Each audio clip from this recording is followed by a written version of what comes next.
പാലക്കാട് നിയമസഭാ ബൈ ഇലക്ഷനിൽ മത്സരിപ്പിച്ചതും MLA ആക്കിയതും ഭസ്മാസുരന് വരം കൊടുത്ത പോലെയായി ഇന്ന് കോൺഗ്രസ് നേതൃത്വത്തിലെ അദ്ദേഹത്തെ പിന്തുണച്ചവർക്ക് ബോധ്യമായിട്ടുണ്ട്.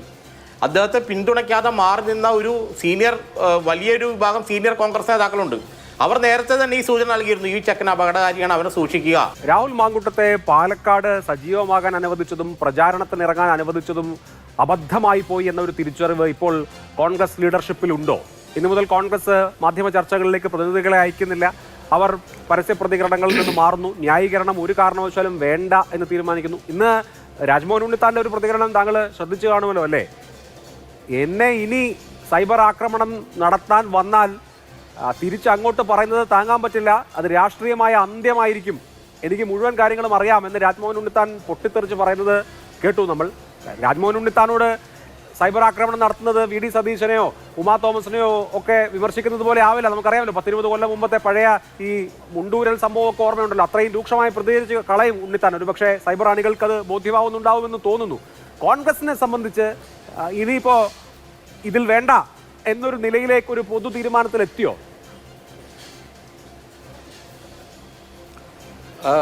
അഭിലാഷ് ആദ്യം പറഞ്ഞ വളരെ ശരിയാണ്. കോൺഗ്രസ് ഈ രാഹുൽ മാങ്കൂട്ടത്തിനെ യൂത്ത് കോൺഗ്രസ് സംസ്ഥാന അധ്യക്ഷനാക്കിയതും പാലക്കാട് നിയമസഭാ ബൈ ഇലക്ഷനിൽ മത്സരിപ്പിച്ചതും MLA ആക്കിയതും ഭസ്മാസുരന് വരം കൊടുത്ത പോലെയായി ഇന്ന് കോൺഗ്രസ് നേതൃത്വത്തിലെ അദ്ദേഹത്തെ പിന്തുണച്ചവർക്ക് ബോധ്യമായിട്ടുണ്ട്.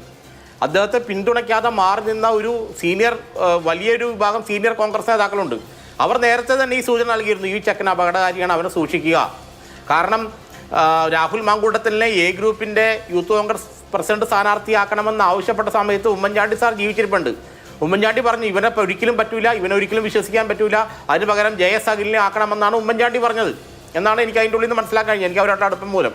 അത്രയേറെ ഒരു ഡിസ്ക്രെഡിബിലിറ്റി ഉള്ള ആളായിരുന്നു ശരിക്കും പറഞ്ഞാൽ രാഹുൽ മാങ്കൂട്ടത്തിൽ. ആ രാഹുൽ മാങ്കൂട്ടത്തിനെ പാലക്കാട് യൂത്ത് കോൺഗ്രസ് സംസ്ഥാന പ്രസിഡന്റാക്കിയതും പാലക്കാട് MLA ആക്കാൻ വേണ്ടി മത്സരിപ്പിച്ചതുമെല്ലാം കോൺഗ്രസിലെ ഒരു വിഭാഗം നേതാക്കൾ ഒരു പുതിയ തലമുറ കടന്നു വരട്ടെ എന്ന ഒരു പരിവേഷം കൊടുത്തുകൊണ്ട്, ക്ഷമിക്കണം, പുതിയ തലമുറ കോൺഗ്രസിലേക്ക് കടന്നു വരട്ടെ എന്നുള്ള ഒരു വാദം ഉന്നയിച്ചുകൊണ്ട് അത്തരം വാദം ഉന്നയിച്ചവർക്ക് വേണ്ടി നിലകൊണ്ട കുറേ നേതാക്കളുണ്ടായിരുന്നു. അവരുടെ ഉദ്ദേശം എന്ന് പറയുന്നത് സീനിയർ നേതാക്കളെ മുഴുവൻ സൈഡ് ലൈൻ ചെയ്യുക, അവരെ നിശബ്ദരാക്കുക, അതിനുവേണ്ടി ചെറുപ്പക്കാരുടെ തലമുറ എന്ന് പറയുന്നവരെ ഉപയോഗിക്കുക എന്നുള്ളതായിരുന്നു നേതാക്കളുടെ ലക്ഷ്യം. പക്ഷേ ഈ നേതാക്കളും ഇപ്പോൾ സത്യം തിരിച്ചറിഞ്ഞു. ഇവരെല്ലാവരും ഈ സീനിയർ നേതാക്കളും ഈ നേതാക്കളും എല്ലാം ഒരുമിച്ചാണ് ഇപ്പോൾ ഈ രാഹുൽ മാങ്കൂട്ടത്തിനെ മാറ്റി നിർത്തുക എന്നുള്ള തീരുമാനമെടുത്തത്. കാരണം ഇത് അബദ്ധമായി പോയി എന്ന് അവർക്ക് തന്നെ കൃത്യമായി മനസ്സിലായി. പിന്നെ എന്താ പ്രശ്നം വെച്ചാൽ ഈ സൈബർ വെട്ടുകളി കൂട്ടങ്ങളുടെ ആക്രമണത്തെ പേടിക്കുന്ന ഒരു വിഭാഗമുണ്ട്. അത് പ്രേംകുമാർ പറഞ്ഞ ശരിയാണ്, എനിക്കും അറിയാം, വളരെ ഭയക്കുന്നുണ്ട്. കാരണം എനിക്ക് പോലും നേരെ വളരെ ശക്തമായ ആക്രമണം ഉണ്ട്, എന്നെ പോലും സാധാരണ മനുഷ്യന് നേരെ.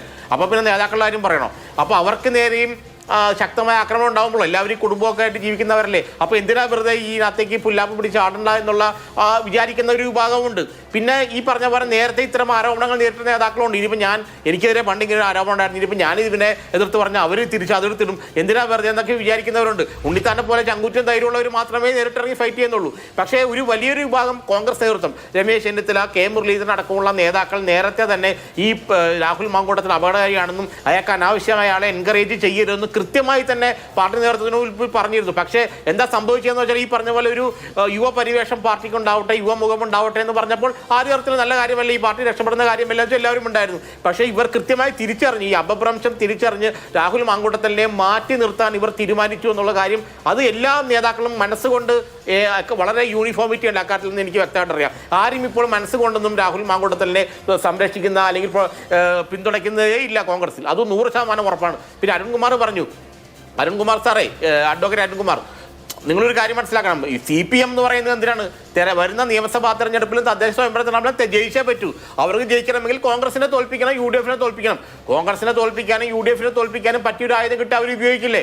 അതാണ് ഞാൻ പറഞ്ഞത്. അതല്ലാതെ വളരെ ഈ എന്താ പറയുക, പച്ചവെള്ളം ചൂടാക്കിയിട്ട് പിന്നെ ആറ്റി കുടിക്കുന്നവരല്ലോ CPM നേതാക്കൾ. അവർക്കറിയാം കൃത്യമായിട്ട് കോൺഗ്രസിനെ തളർത്താൻ ഏത് മാർഗ്ഗം ഉപയോഗിക്കുക എന്നുള്ളത്. അവർ ഉപയോഗിക്കുന്നു.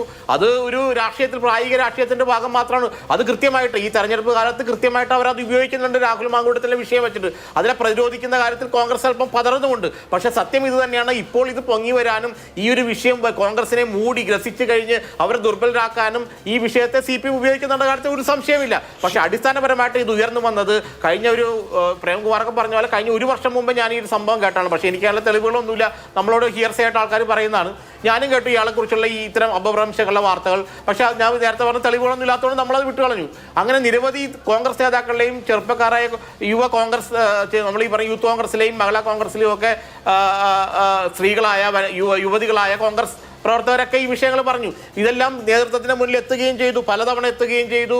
വളരെ ചില നേതാക്കൾ പൊട്ടിത്തെറിക്കുകയും ചെയ്തു എന്നൊക്കെയാണ് മനസ്സിലാക്കിയത്. പക്ഷേ ഈ പറയുന്ന പോലെ അപ്പോൾ ഇയാൾക്കുള്ള പാർട്ടിയുള്ള ഹൈപ്പ്, ഇയാൾക്ക് പിന്തുണ കൊടുക്കുന്നവരുടെ പാർട്ടിയിലുള്ള സ്വാധീനങ്ങൾ, ആ പിന്തുണ കൊടുക്കുന്നവരാണ് ഈ പുതിയൊരു നേതൃത്വത്തെ കേരളത്തിൽ അവരോധിക്കാൻ കൂട്ടുനിന്നത്.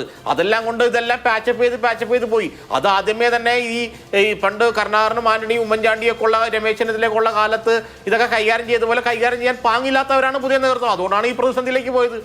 അപ്പോൾ ആ പ്രതിസന്ധിയുടെ ഫലം അവർ അനുഭവിക്കുന്നു. ഇത് ആദ്യമേ കൈകാര്യം ചെയ്യാൻ അവർക്ക് കഴിഞ്ഞിരുന്നെങ്കിൽ, ഇയാളെ നിശബ്ദനാക്കാൻ കഴിഞ്ഞിരുന്നെങ്കിൽ, ഇയാളോട് നീ ഈ പരിപാടിക്ക് പോകരുത്, പാർട്ടി നീ ഉണ്ടാവില്ലെന്ന് പറയാനുള്ള ധൈര്യം നേതൃത്വത്തിനുണ്ടാക്കി ഉറപ്പായിട്ട് ഈ പ്രശ്നം അവിടെ അവസാനിക്കായിരുന്നു. ഇത് ഇയാളെ എൻകറേജ് ചെയ്ത് കൊടുക്കുന്ന രീതിയിലാണ് എല്ലാ പ്രവർത്തനങ്ങളും ഉണ്ടായത്. അയാൾ സ്ഥാനാർത്ഥിയാക്കി, യൂത്ത് കോൺഗ്രസ് പ്രസിഡന്റ് ആക്കി. പിന്നെ എന്ത് ചെയ്യും? ഇങ്ങനെ സ്വയം കൃതാനാർത്ഥം എന്ന് പറയുന്നത് അയാൾ മാത്രമല്ല, ഒരർത്ഥത്തിൽ പാർട്ടിയുടെയും സ്വയം കൃതാനാർത്ഥം. പക്ഷെ അത് തിരിച്ചറിഞ്ഞ് അത് ഇല്ലാതാക്കാൻ അയാൾ എത്രയും പെട്ടെന്ന് ഈ അബദ്ധത്തെ, ഈ ദുരന്തത്തെ ഒഴിവാക്കാൻ കോൺഗ്രസ് ശ്രമിച്ചു എന്നുള്ളത് വളരെ സാധാരണമായാണ്. അത് സണ്ണി ജോസഫ് ആയാലും വി ഡി സതീശനായാലും കൃത്യമായ നിലപാട് അക്കാര്യത്തിലെടുത്തു. അതുകൊണ്ടാണ് ഇപ്പോഴും കോൺഗ്രസ് മുഖം നഷ്ടപ്പെടാതെ ജനങ്ങൾക്ക് മുന്നിൽ നിൽക്കുന്നതെന്നാണ് എനിക്ക് അറിയിച്ചിട്ടുള്ളത്.